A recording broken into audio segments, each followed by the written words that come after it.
ഒരു feel good factor LDFന് അനുഗുണമായിട്ടുണ്ടോ? ഇപ്പൊ നോക്കൂ, വലിയ തോതിലുള്ള പബ്ലിക് റിലേഷൻസ് ക്യാമ്പയിൻ നടന്നു. സാധാരണ നിലയ്ക്ക് അവസാന വർഷം നടക്കുന്നതാണ്. അത് കുറച്ചുകൂടി ഔട്ട് ഓഫ് ദി ബോക്സ് ആയി. ഇപ്പോൾ സീരിയൽ എടുത്താൽ, അല്ലെങ്കിൽ റിയാലിറ്റി ഷോ എടുത്താൽ, പത്രങ്ങൾ എടുത്താൽ, ഒരുപാട് പരസ്യങ്ങൾ, സർക്കാരിന്റെ നേട്ടം തുടങ്ങിയ കാര്യങ്ങളൊക്കെ ഹൈലൈറ്റ് ചെയ്ത് നിൽക്കുകയാണ്.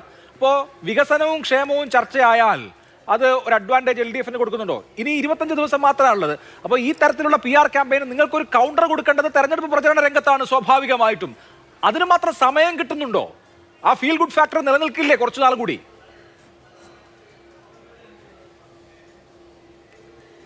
PR ക്യാമ്പയിൻ എന്നത് അതായത് ഏജൻസികൾ തയ്യാറാക്കുന്ന പരസ്യങ്ങളാണ്. പക്ഷെ ജനങ്ങൾക്ക് സംബന്ധിച്ച് ഇവരുടെ ഈ ഭരണം നേരിട്ട് അനുഭവവേദ്യമായിക്കൊണ്ടിരിക്കുന്നതാണ്. ഇത് രണ്ടും തമ്മിൽ വ്യത്യാസമുണ്ട്.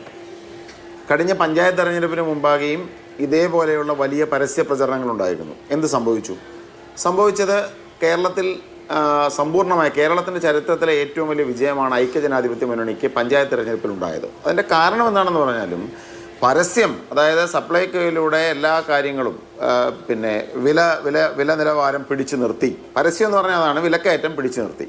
പക്ഷെ ജനങ്ങളെ സംബന്ധിച്ച് എന്താണ് അനുഭവിക്കുന്നത്? അവർ ആ കാര്യം അനുഭവിച്ചുകൊണ്ടിരിക്കുകയാണ്.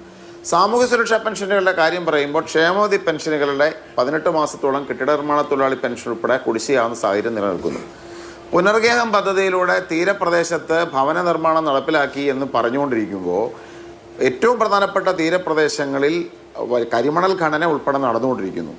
മുൻകാലങ്ങളിലുണ്ടായിരുന്ന തീരദേശ ഭവന നിർമ്മാണ പദ്ധതി ഇല്ലാതെയാക്കി.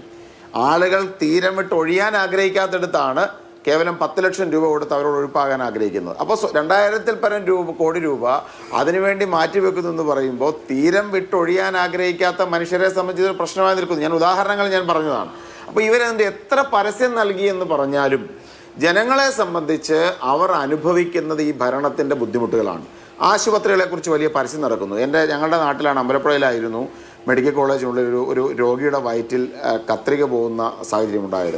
ഇവിടെയാണ്, ഈ നാട്ടിലാണ് ഒരു കുഞ്ഞിൻ്റെ കൈ മുറിവ് വന്ന് ഡോക്ടർമാരുടെ അനാസ്ഥ കാലം മുറിച്ചു മാറ്റേണ്ടി വന്നത്. ആ കുഞ്ഞിനൊരു കൈ കൊടുക്കുവാൻ, കൃത്രിമ കൈ കൊടുക്കുവാനുള്ള മനസാക്ഷിയില്ലാത്തൊരു ഗവൺമെൻറ്റാണ് കേരളം ഭരിക്കുന്നത്. അപ്പോൾ ആരോഗ്യ മേഖല, കുത്തഴിഞ്ഞ ആരോഗ്യ മേഖല, ക്രമസമാധാനത്തിൻ്റെ കാര്യം ഇന്ന് കണ്ടുകൊണ്ടിരിക്കുകയാണ്. നമ്മൾ കൊലപാതകങ്ങളൊക്കെ റോഡിൽ കണ്ടുകൊണ്ടിരിക്കുന്നു. മയക്കുമരുന്നിൻ്റെ വ്യാപനം, അതോടൊപ്പം തന്നെ സാമൂഹ്യ സുരക്ഷാ പെൻഷൻ ഉൾപ്പെടെയുള്ള കാര്യങ്ങളിൽ ഉണ്ടായിട്ടുള്ള വാഗ്ദാന ലംഘനം. 2500 രൂപയാക്കുമെന്ന് പറഞ്ഞവരുടെ എന്താണ് അവരുടെ ഒരു പൊസിഷൻ? 10 വർഷക്കാലം കൊണ്ട് ഇത്രയും ഇൻഫ്ലേഷൻ്റെ ഒരു കാലഘട്ടത്തിൽ ഈ 2000-ൽ മാത്രം എത്തി നിൽക്കുന്ന സാഹചര്യം, സർക്കാർ ഉദ്യോഗസ്ഥർക്ക് കൊടുക്കാമെന്ന് പറഞ്ഞ ആനുകൂല്യങ്ങളുമായി ബന്ധപ്പെട്ട് നിൽക്കുന്ന കാര്യങ്ങൾ, അങ്ങനെ സമസ്ത മേഖലകളിലും ഇവരെന്തൊക്കെ പരസ്യം ചെയ്താലും ജനം അനുഭവിക്കുകയാണ്. ഇപ്പം ഞാൻ ഉദാഹരണത്തിൻ്റെ കാര്യം പറയാം. ഇപ്പോൾ സെക്രട്ടേറിയറ്റ് അസോസിയേഷൻ, തിരുവനന്തപുരത്തെ സെക്രട്ടേറിയറ്റിൽ ബഹുഭൂരിപക്ഷം ഉദ്യോഗസ്ഥരും എല്ലാ കാലഘട്ടത്തിലും ഇടതുപക്ഷ CPM-ന് ഒപ്പമാണ്. അവിടുത്തെ സഹകരണ സംഘത്തിൽ നടന്ന തിരഞ്ഞെടുപ്പിൽ ചരിത്രത്തിൽ ആദ്യമായിട്ട് UDF ജയിക്കുകയാണ്. ജീവനക്കാർ ഇവരെത്ര വാഗ്ദാനം കൊടുത്തിട്ട് ഒറ്റ അടിക്ക് വന്ന് തിരിച്ചടിച്ച് സമ്പൂർണ്ണ പരാജയം ഉറപ്പുവരുത്തുകയാണ്. അപ്പോൾ അതുകൊണ്ട് സർക്കാർ ജീവനക്കാർ, കർഷകർ, യുവാക്കൾ, സ്ത്രീകൾ, പെൻഷനേഴ്സ്, ഈ രാജ്യത്തെ, ഈ സംസ്ഥാനത്തെ മുഴുവൻ ജനവിഭാഗങ്ങളും ഈ ഭരണത്തിൻ്റെ ദൂഷ്യഫലം അനുഭവിക്കുന്നതുകൊണ്ട് ഇവരിനി എത്ര കോടി രൂപ പരസ്യം ചെലവഴിച്ചാലും, ഇനി എത്ര കോടി രൂപ PR വർക്കിനെ ചെയ്താലും, ഏറ്റവും മികച്ച PR ഏജൻസികളെ കൊണ്ടുവന്നാലും ജനം അനുഭവിക്കുന്ന ഈ ഭരണത്തിനുള്ള പ്രതികരണം തീർച്ചയായിട്ടും അവർ ഏപ്രിൽ 9-ന് നൽകുക തന്നെ ചെയ്യും. ഈ 26 ദിവസം കഴിഞ്ഞാൽ തീർച്ചയായും കേരളത്തിൽ ഐക്യജനാധിപത്യ മുന്നണിയുടെ ഒരു ഭരണത്തിലേക്കാണ് സംസ്ഥാനം പോകുന്ന കാര്യത്തിൽ ഞങ്ങൾക്ക് സംശയമൊന്നും തന്നെയില്ല.